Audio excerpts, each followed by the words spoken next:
안녕하십니까. 10월 31일 금요일 말씀 묵상 함께 시작하겠습니다. 오늘도 주님께서 우리에게 주시는 지혜 가운데에서 기쁨과 안식을 누리시는 귀한 성도님들 다 되시기를 기도합니다. 오늘 본문은 잠언 22장 17절부터 29절까지 말씀이고요. 통독하신 말씀은 누가복음 23장과 24장입니다. 오늘 본문에서는 솔로몬의 잠언 모음집이 끝나고 이제 지혜로운 사람이 이렇게 살아간다라는 것을 보여주는 부분이 시작되는 부분인데요. 지혜로운 삶이란 무엇인지 이 본문을 통해서 한번 알아보았으면 좋겠습니다. 그럼 먼저 말씀을 보시겠습니다. 너는 귀를 기울여 지혜 있는 자의 말씀을 들으며 내 지식에 마음을 둘지어다. 이것을 내 속에 보존하며 내 입술 위에 함께 있게 함이 아름다우니라. 내가 내게 여호와를 의뢰하게 하려 하여 이것을 오늘 특별히 내게 알게 하였노니 내가 모략과 지식이 아름다운 것을 너를 위해 기록하여 내가 진리의 확실한 말씀을 깨닫게 하며 또 너를 보내는 자에게 진리의 말씀으로 회답하게 하려 함이 아니냐. 약한 자를 그가 약하다고 탈취하지 말며 곤고한 자를 성문에서 압제하지 말라. 대저 여호와께서 신원하여 주시고 또 그를 노략하는 자의 생명을 빼앗으시리라. 노를 품는 자와 사귀지 말며 울분한 자와 동행하지 말지니 그의 행위를 본받아 내 영혼을 올무에 빠뜨릴까 두려움이니라. 너는 사람과 더불어 손을 잡지 말며 남의 빚에 보증을 서지 말라. 만일 갚을 것이 내게 없으면 내 누운 침상도 빼앗길 것이라. 내가 어찌 그리하겠느냐. 내 손조가 세운 옛 지게석을 옮기지 말지니라. 내가 자기의 일에 능숙한 사람을 보았느냐. 이러한 사람은 왕 앞에 설 것이요 천한 자 앞에 서지 아니하리라. 말씀 묵상하기 전에 잠깐 오늘 있을 사경회 광고를 드리도록 하겠습니다. 오늘 저녁 8시에 저희 함께하는 교회에서 말씀 사경회가 이어지고요. 말씀 사경회의 주제는 컴백 홈인데 창세기의 여러 주제 가운데 집으로 돌아간다라는 그 주제를 붙잡고 2번에 걸쳐서 묵상을 하고요. 또 주일에는 우리 김상복 목사님께서 비슷한 주제이지만 또 다른 모습으로 우리를 위해서 말씀을 전해 주시겠습니다. 아래에 더보기를 클릭해 보시면 거기에 참석할 수 있는 신청서를 작성하실 수 있고요. 그리고 주소도 나와 있으니까 참조해 주셨으면 좋겠습니다. 자, 이제 솔로몬의 잠언 모음집이 끝납니다. 솔로몬의 잠언 모음집이 10장부터 22장 16절까지가 솔로몬의 잠언 모음집이었어요. 그리고 이제는 지혜 있는 자의 잠언 모음집이 시작됩니다. 즉 이제는 새로운 잠언 모음집이 시작되고 있는 거죠. 지금까지 우리가 묵상한 솔로몬의 잠언에서는 선이냐 악이냐, 지혜냐 어리석음이냐 이런 식으로 대조하는 형태의 가르침이 많이 나타났습니다.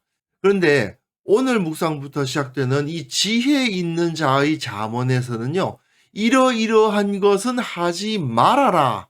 왜냐하면 이러이러하기 때문이다. 이런 형태의 가르침이 주로 나타납니다. 우선 17절부터 21절까지의 내용을 보시면요, 마치 잠언 1장부터 9장까지 지혜의 마음을 두어라, 지혜가 중요하다, 지혜를 따라서 살아야 된다라고 계속 반복해서 가르치는 것과 비슷한 맥락의 가르침이라고 볼 수 있어요. 너는 귀를 기울여 지혜 있는 자의 말씀을 들으며 내 지식에 마음을 둘지어다. 이것을 내 속에 보존하며 내 입술 위에 함께 있게 함이 아름다우니라. 그러니까 귀를 기울여라. 이제부터 지혜 있는 자가 가르칠 테니까 주목하고 잘 들어라. 그런 말이죠. 내가 내게 여호와를 의뢰하게 하려 하여 이것을 오늘 특별히 내게 알게 하였노니 내가 모략과 지식의 아름다운 것을 너를 위해 기록하여 내가 진리의 확실한 말씀을 깨닫게 하며 또 너를 보내는 자에게 진리의 말씀으로 회답하게 하려 함이 아니냐. 그러니까 한마디로 지금부터 가르치는 말을 잘 들어라. 그 말입니다. 그런데 우리는 이 17절부터 21절까지의 내용을 보면서 지혜의 위치에 대해서 관심을 가질 필요가 있어요. 지혜의 위치란이 무슨 뜻이냐 싶으실 수 있지만 너는 귀를 기울여 지혜 있는 자의 말씀을 들으며 내 지식에 마음을 두라고 되어 있습니다. 또 내 속에 보존하며 내 입술 위에 함께 있으라고 합니다. 그리고 또한 모략과 지식의 아름다운 것을 기록한다고 되어 있고요. 진리의 확실한 말씀을 깨닫게 할 뿐 아니라 진리의 말씀으로 회답하게 한다고 되어 있습니다. 한번 생각해 보십시오. 귀는 보이는 겁니다. 하지만 마음은 보이지 않아요. 속은 보이지 않습니다. 하지만 입술은 보이죠. 그리고 모략과 지식의 아름다운 것은 보이지 않습니다. 하지만 기록하면 보이게 되죠. 진리의 확실한 말씀을 깨닫는다라고 되어 있는데 깨달았는지 안 깨달았는지는 잘 보이지 않습니다. 하지만 진리의 말씀으로 회답한다면, 다른 사람에게 대답할 수 있다면 그것은 눈에 보이는 거죠. 결국 하나님의 진리, 지혜는 내면적인 것일 뿐 아니라 외적인 것이기도 한 겁니다. 단순히 내면적인 변화를 일으키는 데서 멈추지 않고 바깥으로 보이는 성질을 가지고 있어요.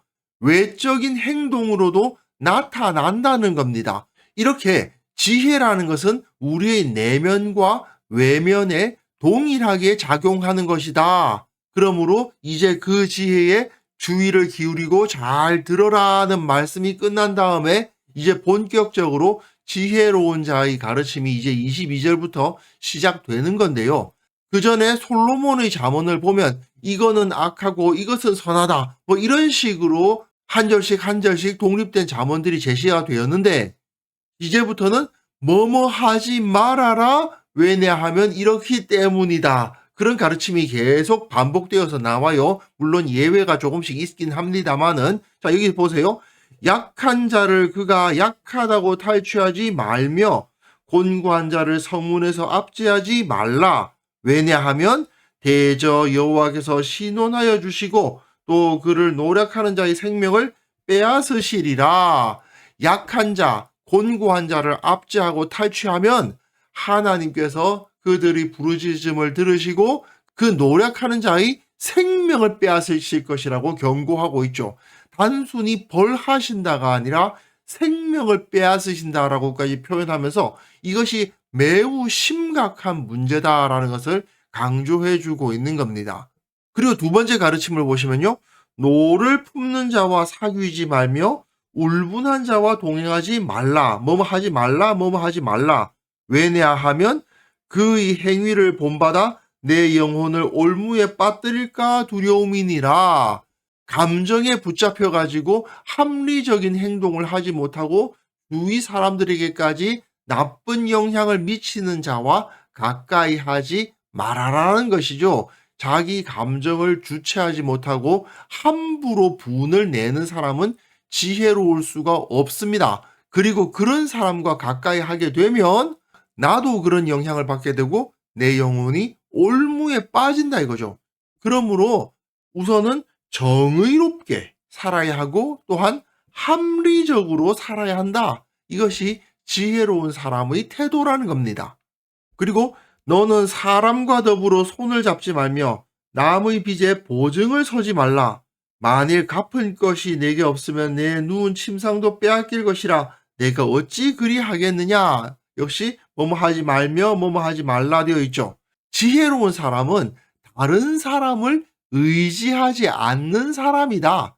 사람을 의지하지 말고 오직 하나님만 의지하고 너의 삶을, 너의 능력을 가지고 이끌어 가라는 가르침인 겁니다. 지혜로운 사람은 언제나 하나님의 은혜 안에서 성실하게 살아감으로써 자기 능력으로 다른 사람에게 인정받으면서 사회적으로 좋은 자리로 나아가려고 하죠. 네가 자기의 일에 능숙한 사람을 보았느냐? 이러한 사람은 왕 앞에 설 것이요 천한 자 앞에 서지 아니하리라 되어 있지 않습니까? 이것이 지혜로운 사람의 모습이라는 겁니다. 그런데 어리석고 게으른 사람은 누군가 능력 있는 사람과 손을 잡고 그 사람을 의지함으로써 그 사람 덕에 편히 살려고 합니다. 사람과 더불어 손을 잡지 말라는 말이 그 말인 거죠. 사람을 의지해서는 안 된다는 겁니다. 그런데 빚의 보증을 서는 건 뭐냐? 여기서 남의 빚에 보증을 선다는 말은 사실은 그 보증을 서는 대가를 받는 것을 의미합니다.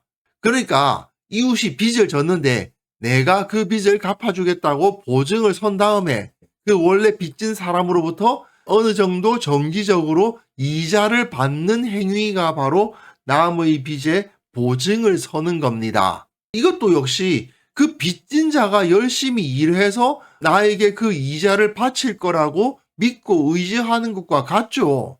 그러나 그랬다가 그 사람이 그 빚을 갚지 못하는 상황이 벌어지게 되면 모든 것을 빼앗기게 되지 않습니까? 그리고 내 선조가 세운 옛 지계석을 옮기지 말지니라 되어 있는데, 여기서 지계석을 옮긴다는 것은 그 선조들로부터 물려받은 땅을 파는 것을 의미하는 거거든요. 물론 이스라엘에는 희년법이 있어가지고 그 땅을 팔더라도 희년이 되면 돌아오게 되어 있는데, 문제는 그 희년법을 다 지키지를 않습니다.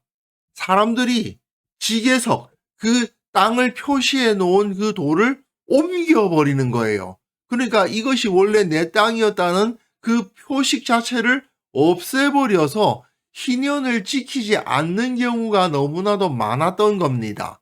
결국 이렇게 조그마한 이익을 좀 보겠다고 남의 빚에 보증서 줬다가 결국은 자기 땅을 빼앗기는 일까지 겪게 되니 그런 짓을 해서는 안 된다. 너는 자기 일에 능숙한 사람이 되어야 되고, 그렇게 했을 때 왕 앞에 설 것이고 천한 자 앞에 서지는 않게 될 것이다 라고 말해주고 있는 거죠.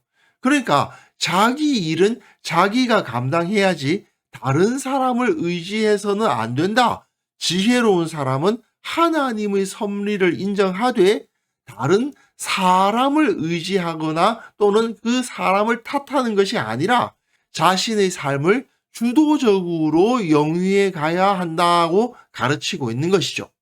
결국 이처럼 지혜로운 사람은 정의롭고 합리적이고 자기 인생을 다른 사람에게 의지하는 것이 아니라 스스로 개척해 나가는 사람이라고 할 수 있습니다. 이게 바로 하나님을 경외하는 사람의 기본적인 삶의 태도인 것이죠. 잠언이 가르치는 지혜는 결국 여호와를 경외하는 것이라고 한마디로 축약할 수 있는데, 그걸 수백 수천 가지로 막 풀어놓은 것이라고 할 수도 있지 않겠습니까? 그 무궁무진한 여러 가르침들을 우리가 묵상하고 계속 읽어가다 보면 결국 내 삶에 하나씩 하나씩 적용되어 갈 것입니다. 그리고 그것을 통해서 우리가 진정한 지혜로운 삶을 살아갈 수 있게 되고, 내가 하나님의 뜻에 맞추어서 정의롭고 합리적이며 또한 주도적으로 세상을 살아갈 수 있게 되는 것이죠. 그래서 이 시간 함께 기도했으면 좋겠는데요. 주님께서 원하시는 지혜로운 자의 삶을 살아갈 수 있도록 도와주시고, 다른 사람들에게는 모범이 되고 또한 부끄럽지 않은 생활을 행할 수 있게 도와주옵소서. 함께 기도하는 시간 가졌습니다.